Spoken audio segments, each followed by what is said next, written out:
Bismillahirrahmanirrahim. Hai, Assalamualaikum. Nama saya Najwa. Hari ini saya akan membentangkan tajuk tentang isu semasa penggunaan plasma darah dalam makanan.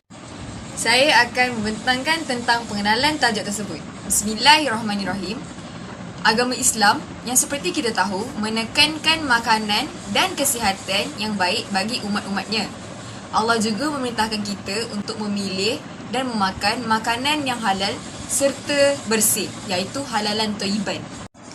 Perkara tersebut dikatakan begitu adalah kerana makanan yang memberi kesan buruk sama ada dari segi luaran atau dalaman, fizikal, mental, rohani dan jasmani adalah setegas-tegasnya dilarang dalam Islam.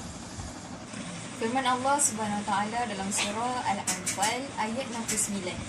A'udzu billahi minasyaitonir rajim. Wa kulu mimma razaqakumullahu halalan thayyiban wattaqullaha alladzi antum bihi mu'minun. Sadaqallahul azim.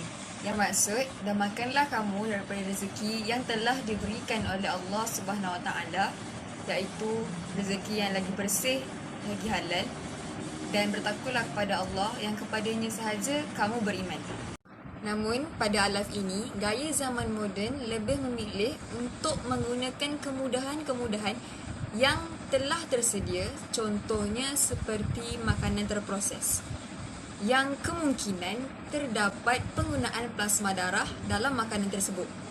Oleh demikian, timbul kebimbangan dalam ulama-ulama kontemporari, contohnya Al-Buti, iaitu Syekh Said Ramadan Al-Buti, kerana wujudnya usaha untuk mencampur adukkan benda yang haram dalam makanan. Contohnya, penggunaan plasma darah ini melibatkan darah babi atau lembu yang kemudiannya ditukarkan menjadi serbuk sebagai penambah makanan tersebut. Malah umum mengetahui, darah juga diklasifikasikan dalam kategori najis, iaitu najis mutawasitah dalam hukum fiqh Islam. Maka, ini akan menimbulkan isu keraguan status halal dalam produk-produk makanan, terutamanya kepada pengguna-pengguna yang beragama Islam di luar sana.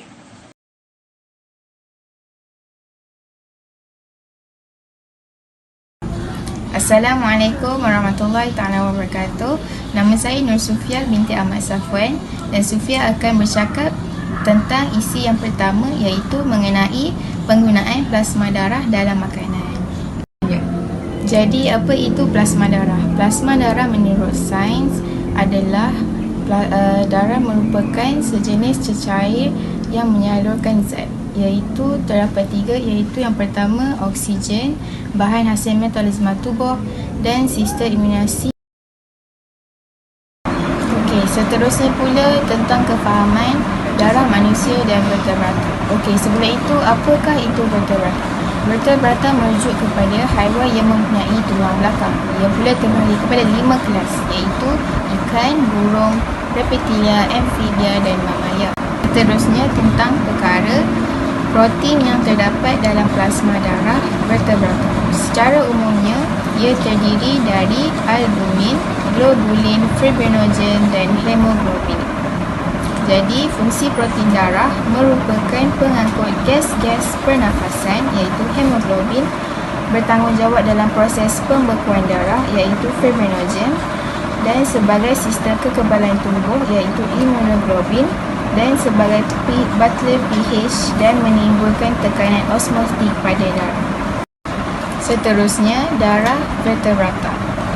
Darah vertebrata merupakan jaringan dan ikatan yang terdiri dari sel-sel yang tertanam dalam matriks. Walaupun sekitar 90% darah adalah air, tetapi garam-garam yang terlarut juga merupakan komponen penting darah. Yang terakhir adalah plasma. Plasma mengandungi pelbagai zat lain semasa ia bergerak dari satu bahagian ke satu bahagian yang lain. Zat yang termasuk adalah nutrien, zat buangan metabolik, gas-gas pernafasan dan hormon. Dengan ini, plasma memiliki kepekatan protein yang jauh lebih tinggi. Jadi, kesimpulannya, plasma darah adalah cecair yang terdiri daripada ion-ion dan protein-protein yang bersama dengan sel-sel darah dalam matriks cair yang berwarna kuning ke kuning-kuningan yang diambil daripada sebahagian darah. Jadi, gambar yang dipaparkan ini adalah contoh gambar koleksi sampel plasma darah yang dimiliki oleh doktor saintis-saintis yang mengkaji plasma darah. Jadi, koleksi plasma darah ini mengandungi 55% plasma darah, hanya 1% sel darah putih dan kepingan darah, dan 44% sel darah merah. Dan perhatikan gambar yang sebelah kanan. Ia adalah gambar sampel darah yang terhasil apabila ia dilihat melalui mikroskop. Jadi, plasma darah adalah cecair yang berwarna kuning. Okey, sekian, terima kasih.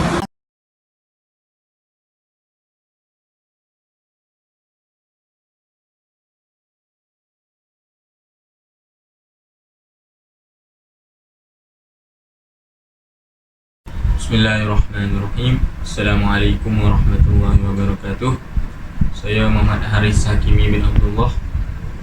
Duduknya saya di sini untuk membantahkan tentang kebaikan dan keburukan plasma darah dalam makanan. Sebelum itu, saya ingin menceritakan sedikit sebanyak tentang apa itu plasma.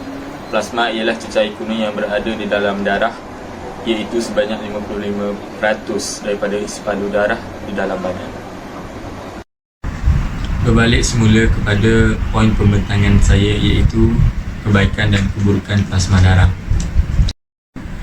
Terdapat beberapa kebaikan dan keburukan plasma darah dalam makanan. Tetapi, saya ingin menceritakan dahulu apa kebaikannya.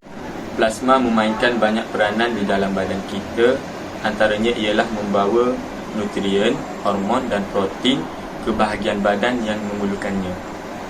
Plasma darah juga membantu mengeluarkan hasil buangan yang tidak diperlukan oleh badan kita. Plasma darah juga mempunyai kemampuan melarut dan pengemulsi yang tinggi, kelikatan yang rendah serta kemampuan untuk membentuk gel yang kuat. Selain itu, plasma darah boleh menambah baik tekstur dan menjadi pengikat dalam penghasilan produk makanan moden. Plasma darah juga merupakan protein yang murah bagi pengganti lemak dalam penghasilan produk daging rendah lemak. Dalam industri makanan, plasma darah digunakan sebagai ejen pengikat dalam produk daging. Sebagai contoh, dalam penghasilan produk surimi yang dihasilkan daripada rencah isi ikan. Bagi mengatasi masalah tersebut, pihak industri telah mencampurkannya dengan bahan pengental berasaskan serbuk protein plasma darah kerana tahap kekentalannya yang rendah. Plasma darah juga kaya dengan protein yang boleh membantu memberikan ciri-ciri yang baik dan berkualiti pada sesuatu makanan. Jika sesuatu makanan itu kekurangan protein, kita boleh menambah plasma darah ke dalam makanan tersebut untuk menambah semula kandungan protein. Sekiranya sesuatu makanan itu kehilangan zat, ia juga boleh ditambah dengan plasma darah untuk kembali mengekalkan keasliannya. Ianya juga mudah disediakan. Warnanya yang pudar tidak memberikan kesan dari sudut warna dalam makanan. Selain itu, rasa plasma darah yang neutral yang dapat dikesan oleh mulut dan tidak mengganggu rasa asal pada mulut. Penggunaan plasma darah dalam pankek dianggap sebagai bahan pengganti kepada telur seperti kek dan biskut. Plasma darah adalah protein, manakala telur juga protein, dan secara tidak langsung akan menjimatkan kos perbelanjaan pembuatan pankek. Plasma darah juga boleh didapati dengan mudah dan murah. Seterusnya, pasta. Pasta dibuat daripada gandum yang mahal dan keluarannya sangat sedikit. Oleh itu, ianya susah untuk didapati. Pasta adalah makanan yang halal yang diperbuat daripada gandum yang kebiasaannya mahal. Gandum yang digunakan untuk membuat pasta biasanya mahal. Apabila mahal, orang jarang beli. Untuk lebih mudah didapati, pasta diperbuat daripada gandum yang murah, kurang kualiti dan kurang protein. Untuk menampung semula bahan yang digunakan tadi adalah dengan menggunakan plasma darah. Berbalik pula kepada keburukan plasma darah. Terdapat beberapa keburukan plasma darah dalam makanan. Keburukannya ialah kajian mendapati dalam plasma darah mengandungi pelbagai mikroorganisma dan hasilan metabolisme yang berkemungkinan berbahaya akibat daripada toksin dan protein darah. Justru itu, bagi menentukan status halal dalam makanan, terdapat pelbagai kaedah pengesanan yang boleh dijalankan untuk mengesan plasma darah. Terusnya, plasma darah juga mempunyai kelemahan kerana mempunyai mikroorganisma yang berbahaya dan boleh menyebabkan alahan daripada protein darah. Dalam kajian lain mendapati produk yang mengandungi plasma darah berkemungkinan menyebabkan alahan yang disebabkan kandungan protein darah seperti serum, albumin dan LGG.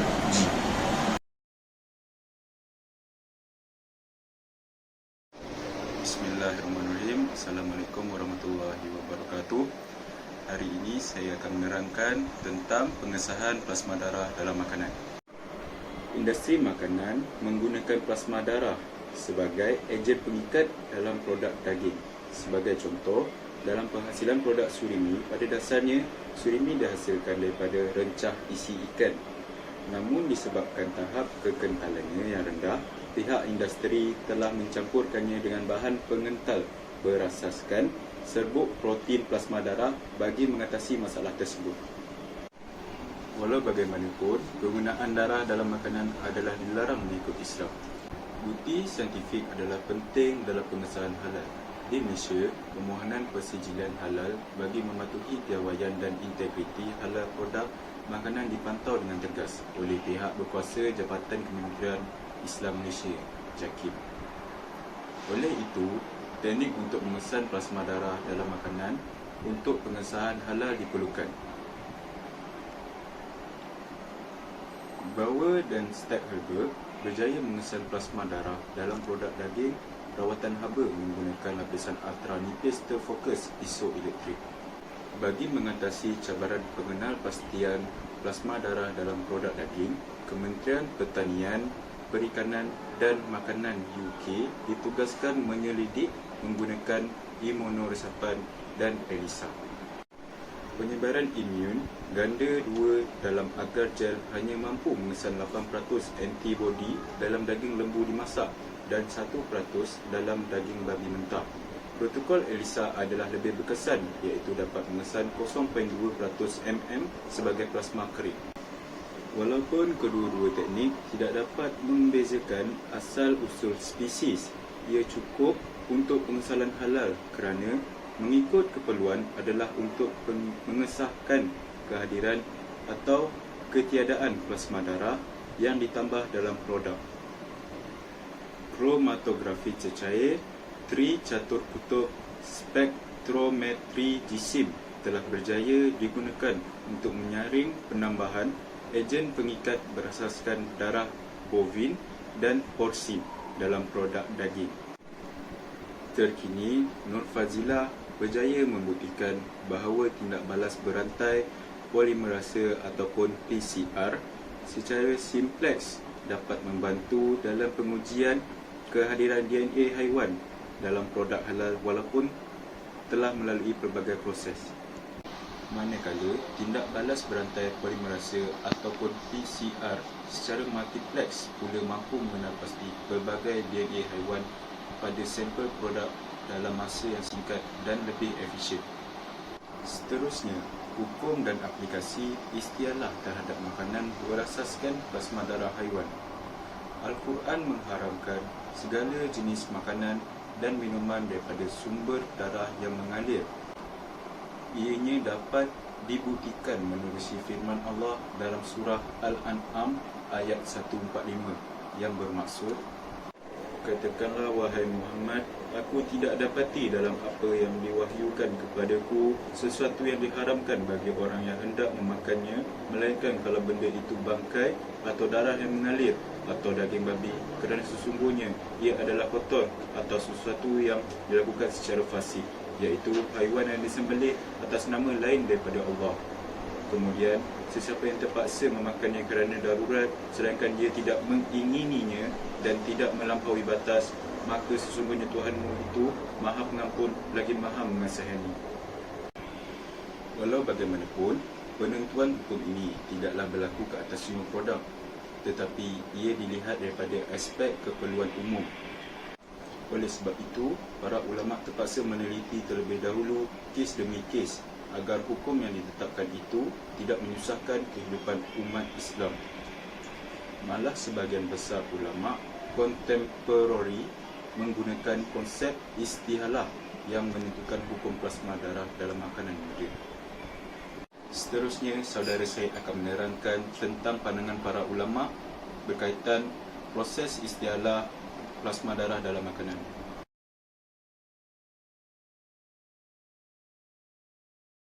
Assalamualaikum warahmatullahi wabarakatuh. Terima kasih kepada saudara Haziq atas ujian yang diberikan. Di sini saya akan menerangkan tentang pandangan ulama Islam mengenai proses istihalah plasma darah dalam makanan. Setelah menyelidik maklumat tentang pandangan ulama Islam mengenai proses istihalah plasma darah dalam makanan, terdapat dua pandangan yang berbeza.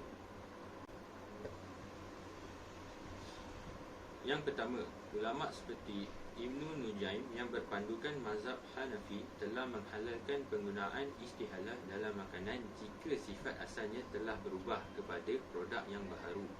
Selain ulama Ibnu Nujaim, terdapat beberapa ulama yang mempelopori pandangan ini yang berpandukan mazhab Maliki seperti contoh Ibnu Al-Juzair, Ibnu Al-Arabi, Ibnu Al-Qayyim, Ibnu Al-Hazm dan Ibnu Taimiyah.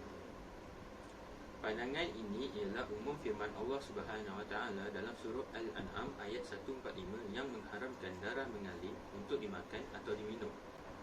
Ilah pengharaman adalah darah yang mengalir, tetapi ia tidak lagi berlaku ke atas plasma darah. Kita perlu ingat bahawa penghasilan plasma darah dalam produk makanan telah berlaku menerusi proses istihalah yang sempurna apabila identiti darah tidak dapat dilihat dengan mata zahir. Oleh itu, penggunaan plasma darah adalah dibenarkan dalam Islam. Seterusnya, pandangan yang kedua pula dipelopori oleh ulama seperti Al-Nawawi yang berpandukan mazhab Syafi'i dan Ibnu Al-Qudamah yang menggunakan mazhab Hambali. Mereka berpendapat bahawa proses istihalah tidak boleh diguna pakai kecuali terhadap tiga keadaan saja. Keadaan pertama, arak yang bertukar menjadi cuka dengan sendirinya tanpa ada campur tangan manusia.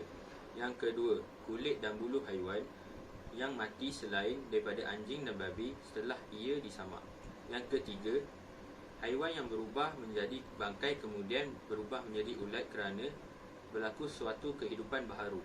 Pandangan kedua ini lebih kepada kaedah Sa'dul Zara'i, iaitu menutup pintu-pintu keburukan dalam penghasilan produk makanan. Mereka juga mengambil langkah berhati-hati dalam hujah tersebut supaya tidak terjebak dalam haram al-itiyad. Pandangan ini turut disokong oleh sebahagian penyelidik Malaysia daripada Universiti Malaya seperti Muhammad Aizat dan C. Wan Jasimah. Ini kerana proses istihalah plasma darah dalam produk makanan moden tidak berlaku dengan sempurna dan ia dikira sebagai istihalah fasidah atau rosak. Jika sesuatu produk mengalami proses istihalah fasidah, bahan akhir yang terhasil dikategorikan sebagai haram.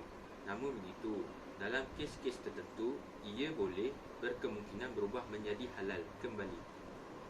Setelah diteliti dua pandangan tersebut, didapati pandangan pertama lebih sesuai untuk diguna pakai terhadap penentuan hukum plasma darah dalam makanan moden.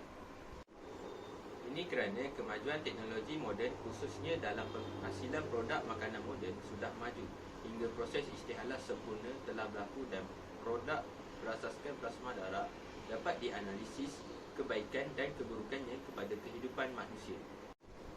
Walaupun begitu, penentuan hukum terhadap istihalah dalam penghasilan plasma darah tidak boleh diambil mudah kerana kajian terperinci perlu dilakukan supaya ia benar-benar menepati kehendak syariat Islam. Antara isu yang akan dianalisis menggunakan proses istialah ialah produk makanan yang berasaskan plasma darah daripada darah haiwan.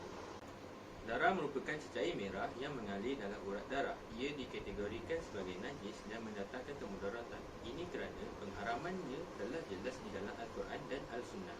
Allah Subhanahu Wa Taala menjelaskan mengenai pengharaman darah yang mengalir, daging babi dan haiwan yang disembelih bukan atas nama Allah. Semua perkara ini terdapat di dalam surah Al-An'am ayat 145 sebelum ini. Berdasarkan kepada surah Al-An'am ayat 145, secara umumnya ijma' telah berlaku dalam kalangan ulama' dalam mengharamkan darah yang mengalir sahaja kerana ia adalah najis. Pengharaman ini tidak termasuk darah haiwan air seperti ikan, jantung, limfa dan hati serta sumber darah yang berada dalam saraf haiwan selepas ia disembelih selagi ia tidak mengalir, dan termasuklah darah yang masih kekal selepas dibasuh. Kebanyakan para ulama kontemporari seperti Al-Qaradawi dan Al-Zulhaili serta Said Hawa bersependapat dalam mengharuskan penggunaan plasma darah dalam produk makanan jika telah berlaku proses istihalah yang sempurna. Kes ini terkecuali daripada larangan yang terdapat dalam surah Al-An'am ayat 145 yang lebih bersifat khusus kepada darah mengalir, sedangkan sifat itu tidak ada dalam serbuk plasma darah. Namun begitu, kadar penggunaan serbuk plasma darah mestilah dengan kadar yang sedikit, iaitu sekadar mengurangkan risiko kerosakan daging kisar. Pandangan yang mengharuskan penggunaan plasma darah turut disokong oleh sarjana Islam lain seperti Abdul Al-Majid dan Walid Khalid. Beliau berpendapat adalah harus menggunakan sebahagian elemen darah, contohnya enzim, plasma atau platelet, sel darah putih dan sel darah merah kerana ia bukan keseluruhan darah yang dimaksudkan oleh nas Al-Quran dan Al-Sunnah. Seterusnya, Saudara Akmal akan menerangkan tentang kesimpulan penggunaan plasma darah dalam makanan.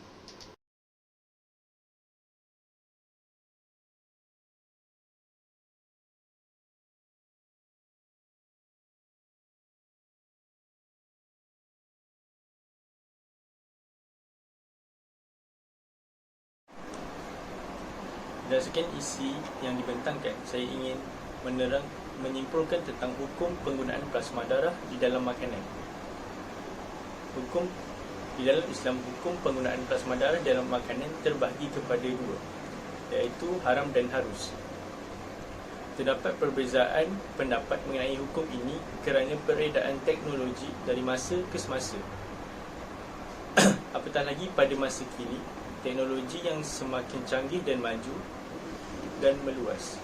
Imam Syafi'i mengistimbatkan hukum penggunaan plasma darah dalam makanan adalah haram dengan hujah yang disandarkan daripada firman Allah Subhanahu Wa Taala dalam surah Al-An'am ayat 145 yang juga diterangkan oleh rakan saya.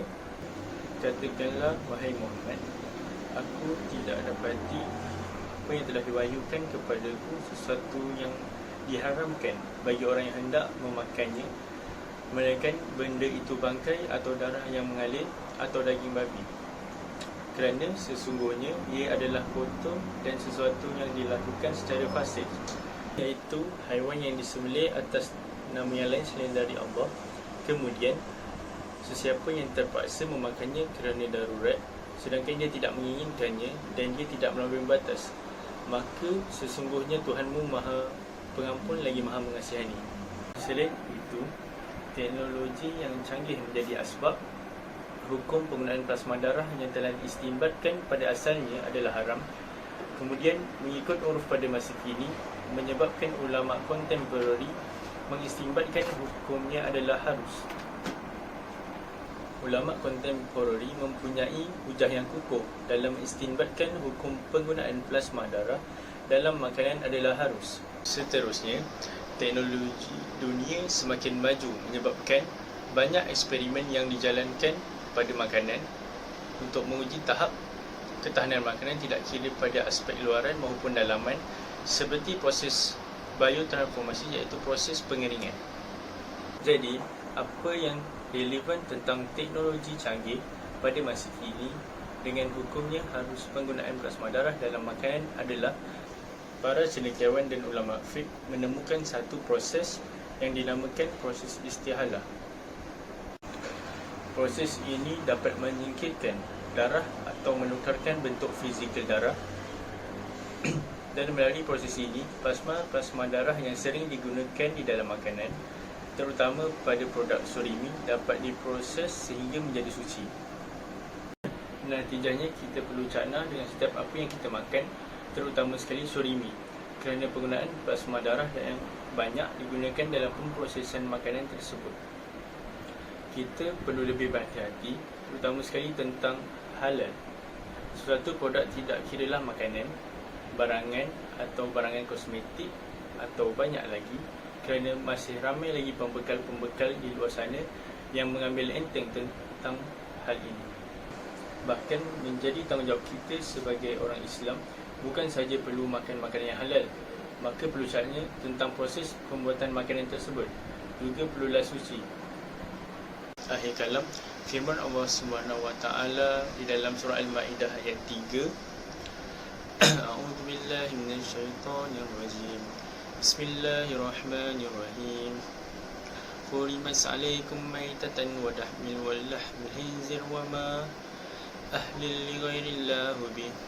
Yang bermaksud, diharamkan bagimu memakan bangkai, darah, daging babi dan daging haiwan yang disembelih bukan di atas nama Allah. Sekian saja daripada kami. Wabillahi taufiq wal hidayah. Assalamualaikum warahmatullahi wabarakatuh.